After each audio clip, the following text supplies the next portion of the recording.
কোরআন নাযিল হচ্ছে। রাসূল করিম বুখারী শরীফে এসেছে প্রতি রমজান মুবারকে হযরতে জিবরাইল আসতেন, হুজুরকে বলতেন হুজুর আপনি তেলাওয়াত করেন আমি শুনি, যতটুক নাজিল হয়েছে পড়েন। হুজুর পড়তেন, জিবরাইল শুনতেন, আবার জিবরাইল পড়তেন, হুজুর শুনতেন। এমনি করে করে যে বছর হুজুর ইন্তেকাল করবেন, হুজুরের জীবনের শেষ রমজান মুবারকে কোরআন নাজিল পরিপূর্ণ হয়ে গেছে। হযরত জিবরাইল বলেন হুজুর কোরআন তো নাজিল তামাম হয়ে গিয়েছে, এবার আপনি পুরা কোরআন পড়ে আমারে শোনান। হযরতে রাসূল পুরাটা পড়ে 30 পারা পড়ে শোনায় দিলেন, জিবরাইল শুনলেন। এবার জিবরাইল বলেন হুজুর আমি তেলাওয়াত করতেছি আপনি শুনেন। হযরতে জিবরাইল 30 পারা পড়লেন, হুজুর শুনলেন। আবার হযরত জিবরাইল বলেন হুজুর আবার আপনি পড়েন। হুজুর পড়লেন, জিবরাইল শুনলেন, আবার জিবরাইল পড়লেন, হুজুর শুনলেন। তার মানে হলো হুজুর যে বছর ইন্তেকাল করলেন ওই বছরের রমজান মুবারকে হযরত জিবরাইল 2 বার পড়েছেন, হুজুর শুনেছেন, আর হুজুর 2 বার পড়েছেন, জিবরাইল শুনেছেন, যাতে করে একটা জের জবর, একটা আয়াত, একটা সেমিকোলন যেন বাদ না পড়ে যায়।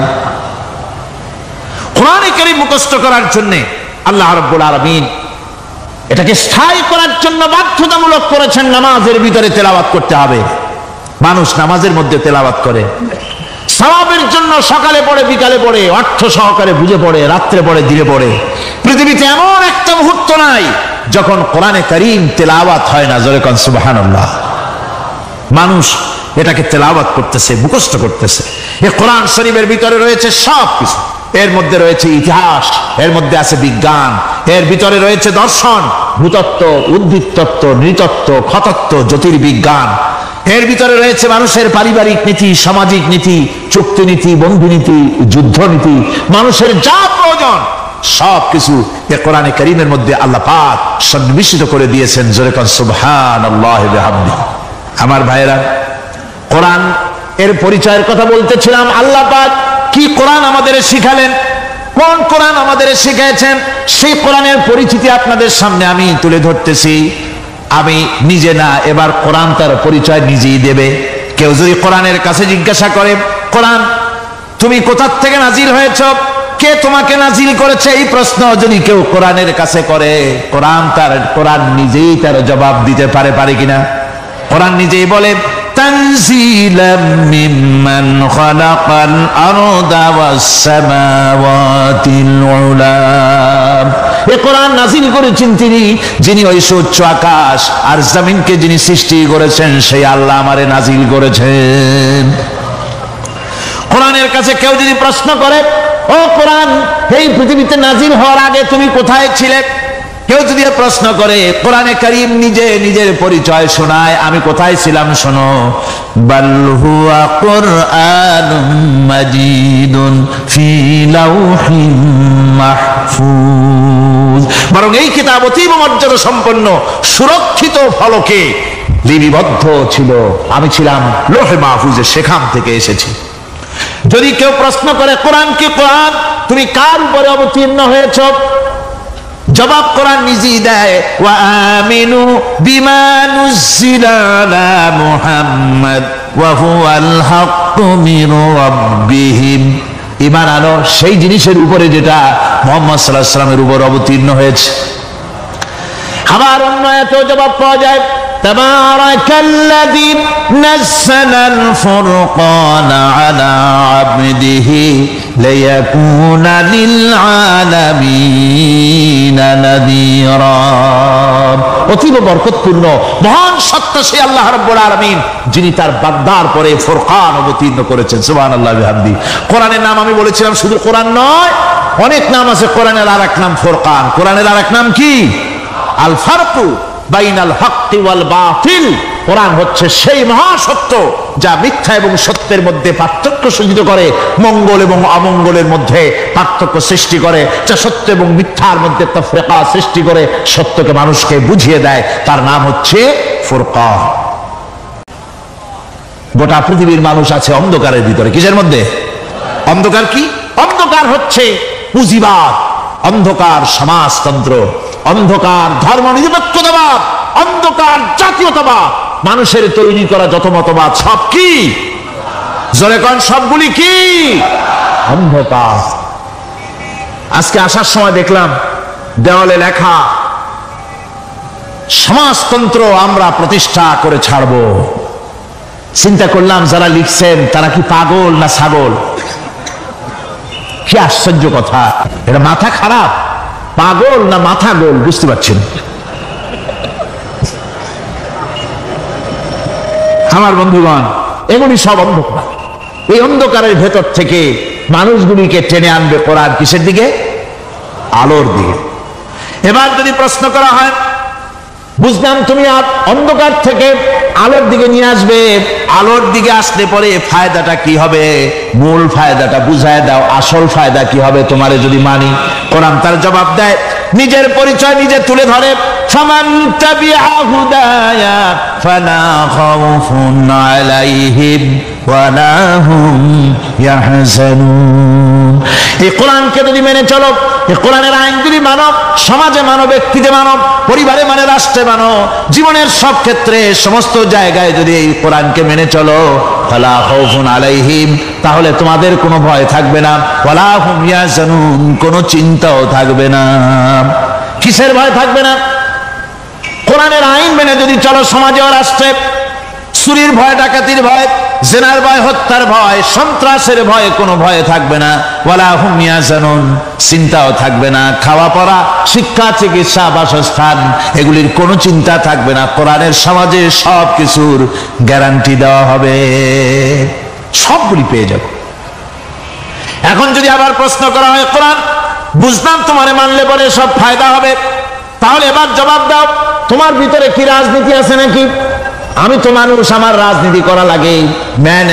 ম্যান ইজ সোশ্যাল অ্যানিম্যাল, আমরা তো জঙ্গলের পশু নই, আমরা তো মানুষ।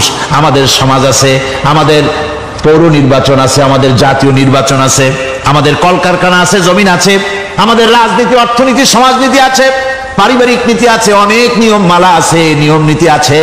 তোমারে মানলে তোমার ভিতরে কি ওগুলো আছে নাকি সে কথা বলো। কোরআন তার জবাবে বলে, وَنَزَّلْنَا عَلَيْكَ الْكِتَابَ تِبْيَانًا لِكُلِّ شَيْءٍ وَهُدًى وَرَحْمَةً وَبُشْرَى لِلْمُسْلِمِينَ। কোরআন জবাবে বলে, শুনে রাখো, শুধু অর্থনীতি সমাজনীতি নয়, শুধু রাজনীতি আর শিক্ষানীতি, যুদ্ধনীতি নয়, তোমার জীবনে যা কিছু দরকার, ইহকালে যা কিছু দরকার, পরকালে, সব কথাগুলি আল্লাহ রব্বুল আলামিন আমি কোরআনের সিনার ভিতরে খুলে খুলে বর্ণনা করে দিয়েছেন। সব কথা এ কোরআনে কারীমের ভিতরে রয়েছে। তোমার এমন কোনো জিনিস নাই যা তুমি কোরআনে কারীমের মধ্যে পাবে না। তোমার সমস্ত প্রয়োজন আমার বুকের মধ্যে আল্লাহ দিয়ে দিয়েছেন। বিজ্ঞান আছে, দর্শন আছে, ইতিহাস আছে, সব আছে এর মধ্যে। তবে কোরআনের মধ্যে বিজ্ঞান আছে বলে আমি এটাকে বিজ্ঞানের কিতাব বলবো না, দর্শন আছে বলে দর্শনের কিতাব আমি বলবো না, রাজনীতি আছে বলে কোরআনকে আমি রাজনীতির কোনো কিতাব বলবো না। কোরআন তাহলে কি? কোরআন হচ্ছে অর্থনীতি, সমাজনীতি, রাজনীতি, পারিবারিক নীতি, মানুষের জীবনের যা কিছু প্রয়োজন, সমস্ত নীতিমালার, নীতি গ্রন্থের নাম হতেছে কোরআনে কারীম। সমস্ত নীতিমালার নীতি গ্রন্থ কোরআন। এখানে রয়েছে সব কিছুর উৎস, যেটা গ্রহণ করলে পরে মানুষ আরামে থাকতে পারবে। অমুসলিম নাগরিক বৃন্দ তাদের নাগরিক মর্যাদা পাবে।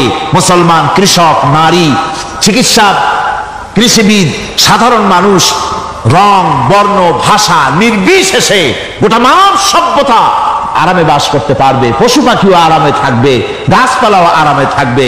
যেহেতু নির্দেশ হয়েছে বিনা প্রয়োজনে গাছের পাতাটিও ছিল না। ইসলামের সমাজ যদি চালু হয়, গাছেরাও আরাম পাবে, পাহাড়ও আরাম পাবে। চট্টগ্রামের লোকেরা যেভাবে পাহাড় কাটা আরম্ভ করেছে, এটা বড় দুঃখজনক। জুমলায় মোতারেজা একটা বলে দিলাম, অপ্রাসঙ্গিক হলেও জরুরি কথা। আপনারা পাহাড় কাটতেছেন না, আপনাদের নিজেদের পায়ে নিজেরা কুড়াল মারতেছেন। খবরদার পাহাড় কাটবেন না। আল্লাহর প্রকৃতির ভারসাম্য আপনারা নষ্ট করছেন বলে ওজোন স্তরে ফাটল ধরেছে। তা রিপেয়ার করার জন্য আজকে বিশ্বের সব বিজ্ঞানীরা হতাশ হয়ে গিয়েছে, পাগল হয়ে গেছে। কেমনে এই ওজোন স্তরের ফাটলকে রিপেয়ার করব? ওজোন স্তরটা কি? ওজোন স্তর হচ্ছে, সুবহানাল্লাহ, আল্লাহর যে কত দয়া।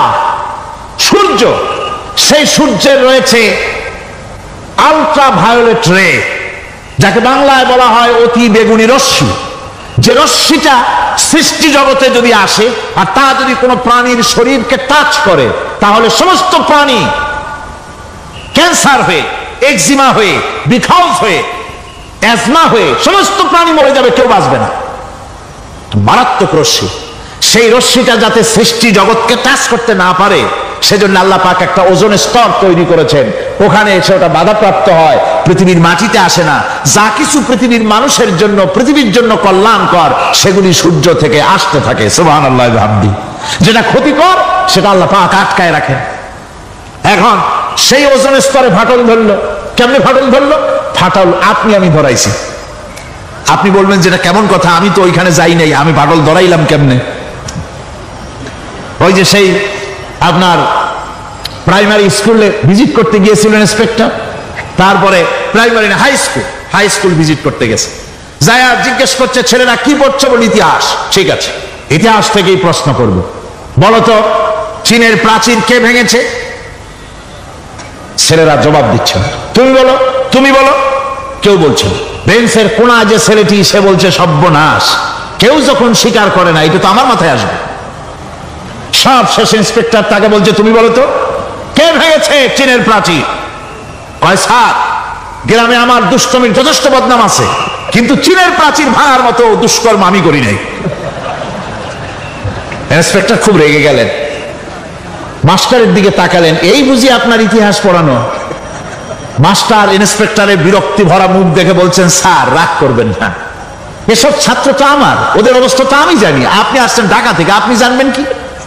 আমি হলপ করে বলতে পারি আমার ক্লাসের কোন ছাত্র চীনের প্রাচীর ভাঙে নাই। ইন্সপেক্টর রাগ হইয়া চলে গেছে হেডমাস্টারের রুমে, যায় বলছে যে আমি আপনার স্কুলের গ্রান্টকে আমি নাকচ করে দেব, মঞ্জুরি আমি ক্যান্সেল করে দেব। কেন? এই অবস্থা। হেডমাস্টার বলছে স্যার রাগ করবেন না, আপনার জন্য কিছু টাকা পয়সাও রাখছি হাদিয়া, বড় একটা চর্বিযুক্ত খাসিও জবাহ করা হয়েছে, পুকুর থেকে রুই মাছ তোলা হয়েছে। তারপরেও আমার ছাত্ররা, টিচাররা বলার পরেও যদি আপনার সন্দেহ হয়ে থাকে যে আমার ছাত্ররাই ভাঙছে, তো ওই আপনি অসন্তুষ্ট হবেন না, রাগ করবেন না স্যার, ওই প্রাচীর ভাঙতে যা খরচ লাগে আমি কিছু খরচ দেবো, তো আপনি রাগ করেন না। এখন চিন্তা করেন, স্কুলের ছাত্র থেকে শুরু করে হেডমাস্টার পর্যন্ত জ্ঞানের বহর। তো বলতেছিলাম, আপনি আমি ওজন স্তরে ফাটল ধরিয়েছি, তার অর্থ এই নয় যে আপনারা গিয়ে ওখানে কুড়াল মারিয়ে ওটারে ভাঙছেন। তাহলে ওটা কি হয়েছে? কোরআনে কারীমে রব্বুল আলামিন বলেন, ওয়া মা আসাবাকুম মিন মুসিবাতিন ফাবিমা কাসাবাত আইদিকুম ওয়া ইয়াফু আন কাসীর। যত বিপদ তোমাদের উপর আরোপিত হয়, সমস্ত বিপদ তোমাদের দুই হাতের কামাই করা। কে বলছেন? আল্লাহ পাক। ওজন স্তরে ফাটল ধরেছে, এটা বিপদ, বিশ্বের সমস্ত মানব সভ্যতা সৃষ্টি জগতের জন্য বিপদ। এই বিপদের জন্য দায়ী পৃথিবীর মানুষ। কিরকম? সেটা হচ্ছে গাড়ির পেছন থেকে যে কালো ধোঁয়া বের হয়, কল কারখানার চিমনি থেকে যে কালো ধোঁয়া বের হয়, এই কালো ধোঁয়াগুলি, তারপরে সমস্ত কেমিক্যাল উইপেন সেগুলি যে টেস্ট করা হয়, তার রিয়াকশন ইত্যাদি, এই কালো ধোঁয়া এবং সমস্ত মারণাস্ত্রগুলি এক্সপেরিমেন্ট করার সমস্ত এই রিয়াকশনগুলি সবগুলি গিয়ে ওই ওজন স্তরে ফাটল ধরিয়ে দিয়েছে। আস্তে করে পাতলা হয়ে এটা ফেটে গিয়েছে, অতি বেগুনি রশ্মি আসা শুরু করেছে। এটাকে বন্ধ করার জন্য বিজ্ঞানীরা আজ মরিয়া হয়ে গিয়েছে। ইনশাআল্লাহ আল্লাহ পাক তার বিজ্ঞানীদের মানুষের মাথায় বুদ্ধি এনে দিবেন, রিপেয়ারও হয়ে যাবে ইনশাআল্লাহ। সবাই বলেন ইনশাআল্লাহ। তাহলে বললাম কেন এই কথাটা? এই জন্য বললাম যে কোরআনে কারীমের মধ্যে আল্লাহ রাব্বুল আলামিন সব কথা বলে দিয়েছেন, কোনো কথা বাদ রাখেন নাই। পাহাড়গুলি ভেঙে আমরা ক্ষতি করতেছি, গাছগুলি কেটে আমরা ক্ষতি করতেছি, প্রকৃতির ভারসাম্য নষ্ট করে দিচ্ছি, ফলে সমুদ্রের পানি স্ফীত হচ্ছে, ভূমিকম্প বাড়তেছে, ঘূর্ণিঝড় হচ্ছে, টর্নেডো হচ্ছে, পৃথিবী বিধ্বস্ত হয়ে যাচ্ছে, ক্লাইমেটের পরিবর্তন আসছে। আজকে পৌষ মাস, এটা কি মাস? কত তারিখ? দেখেন বাংলা ভাষাকে কত মহব্বত করি। যদি বলি আজকে ডিসেম্বরের কত তারিখ, গড়গড় করে মুখস্থ হয়ে যাবে। বাংলারে খুব ভালোবাসি, মাসটার তারিখ বলতে পারলাম না, দুঃখিত। এই হলো আমাদের ভালোবাসা। আজকে পৌষ মাসের অর্থ শেষ হয়ে যাচ্ছে। অথচ মনে হচ্ছে শীত যেন তার শ্বশুর বাড়ি বেড়াতে গেছে। এই যে অবস্থা, এই অবস্থা শুধু বাংলাদেশে নয়, গোটা পৃথিবীতে ক্লাইমেটের একটা বিরাট পরিবর্তন আসতেছে, একটা বড় রকমের পরিবর্তন আসতেছে। এর কারণ হচ্ছে এই পৃথিবীর মানুষেরা নিজেরাই প্রকৃতির ভারসাম্যকে নষ্ট করে দিয়েছে। এই ভারসাম্য নষ্ট হওয়ার কারণে আবহাওয়ার পরিবর্তন হচ্ছে, সামুদ্রিক জলোচ্ছ্বাস বাড়তেছে, ভূমিকম্প, আগ্নেয়গিরি ইত্যাদি হচ্ছে এবং পৃথিবীর মানুষ বিধ্বস্ত হচ্ছে। বলতেছিলাম এই কোরআনে কারীমের মধ্যে আল্লাহ পাক সব কথা বলে রেখেছেন, যদি জানতাম বুঝতাম তাহলে এই অবস্থার সৃষ্টি হতো না। এটা বিজ্ঞানের বই নয়, রাজনীতির বই নয়, সমাজনীতির বই নয়, বরং সমস্ত নীতিমালার উচ্চ, জ্ঞানের উচ্চ হচ্ছে আল কোরআন। জ্ঞানের উচ্চ কি? আরো জোরে বলেন, জ্ঞানের উচ্চ কি? আল কোরআন।